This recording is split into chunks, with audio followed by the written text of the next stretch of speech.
જે ગુરુની વાત તમને કરી ડુંગરપુરી બાપુની, એવી જે ઘટના આપણા ગુજરાતમાં બની છે. સાંભળજો ક્યાં બની?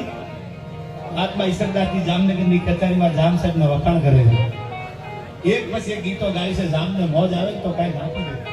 ઋષિ ભારતી બાપુ ગીત ગાતા, એમાં એક બ્રાહ્મણ પિતાંબર ભટ્ટ તેનું નામ હતું. એ બ્રાહ્મણ બેઠા હતા, એના ગુરુ હતા જામ સાહેબના.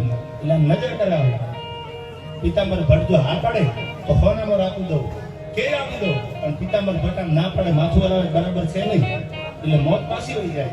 આમ રોજ આવે કચેરીમાં, રોજ ગીત બોલે, કઈક છંદ બોલે. જામનગર મહારાજાને મોજ આવે તો પિતાંબર ભટ્ટ ના પડે કે બરાબર નથી, એટલે વળી પાછા વયા જાય. મહાત્મા ઈસરદાસજીને એક દી એવું છું કે મને લાખો રૂપિયા મળે એવું છે, સોના કે હીરા મળે એવું છે, અને એક આ પિતાંબર ભટ્ટ જો હા પાડી દે તો મને ના પાડે છે, આજ મારી નાખું જાનથી. હાથમાં હથિયાર લઈ અને રાતે 12 વાગે પિતાંબર ભટ્ટ જામનગરની કચેરીમાં બેઠા મારવા માટે ઈસરદાસજી જાય છે. 12 વાગ્યાના રાતના અડધી રાતનો મદર ભાંગેલો દિવાલની આડા ઉભા છે.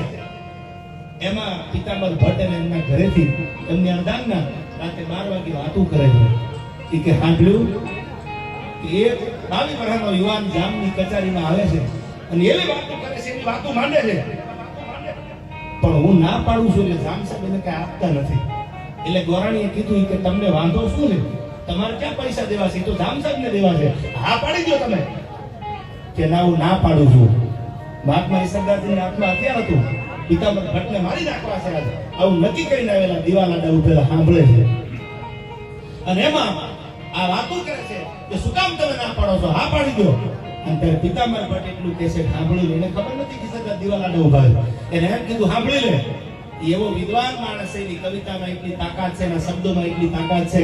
જો એ ભગવાનના ગુણ ગાવા માંડે ને તો મને એવું લાગે છે કે મારો રામ સામે હાલીને એને મળવા આવે. આ એના શબ્દોમાં તાકાત છે.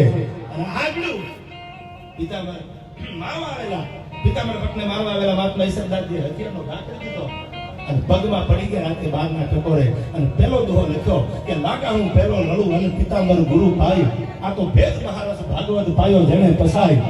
હવે જામની કચેરીમાં નહીં જાવ, હવે તો મારે રામના ગુણ ગાવા છે, જામના થોડા ગાવાના હોય. એમ કરી મળી ગયા. અને સાહેબ અને હરિદાસ નામનો ગ્રંથ લખ્યો. ભગવાનને સોમુખે સંભળાયો, ભગવાને સાંભળ્યો. પછી લક્ષ્મીજી નિહાળા કે તમે હરિદાસના તમારા બાપના એટલા બધા વખાણ કર્યા, તમારી માને ભૂલી ગયા. પછી મહાત્મા ઈસરદાસજીએ દેવીયાણ લખ્યું. દેવી અમારે ડુંગરે વન વનને દેવી છોડે લીમડે તન તને ભગવતીના વર્ણન કર્યા. વાત ઈ કરું છું, સદગુરુના સાનિધ્યમાં ગુરુ પૂર્ણિમાના તહેવારે તમારા સદગુરુને ઓળખી જજો. કારણ કે ભગવાન સુધી પુગાડવા વાળો સદગુરુ છે, બાકી કોઈ ભગવાન સુધી પુગાડે નહીં.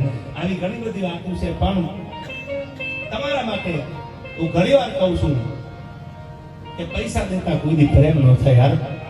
અને આ બધાને કહું છું, પરમાત્માને પ્રેમ કરી લીજો. સારો ભાઈબંધ મળે તો પ્રેમ કરી લીજો, અને કોઈ સારું પાત્ર મળે તો કરી લીજો. એમાં પણ સારું હોય તો આ પછી તમારે જમાવટ પડી ગયેલી હોય, કંઈક થોડું કાંક આગુ પાછું થઈ જાય અને પછી ઇન્સ્ટામાં ફેસબુકમાં બધે બ્લોક મારી દે, એનો કોઈ મતલબ નથી યાર. એ તો બને યાર. આપણી કહેવત છે, વાસુ તો ફેકડા કરે એકચ્યુઅલીમાં. પ્રેમ કેવો કરાય તો હવે સાંભળજો. પ્રેમ હું ઘણી વાર કહું છું, આજે કહી દઉં છું કે માંગણા વાળા કીરો મળ્યા પછી ભૂત બનીને પાછો આવ્યો.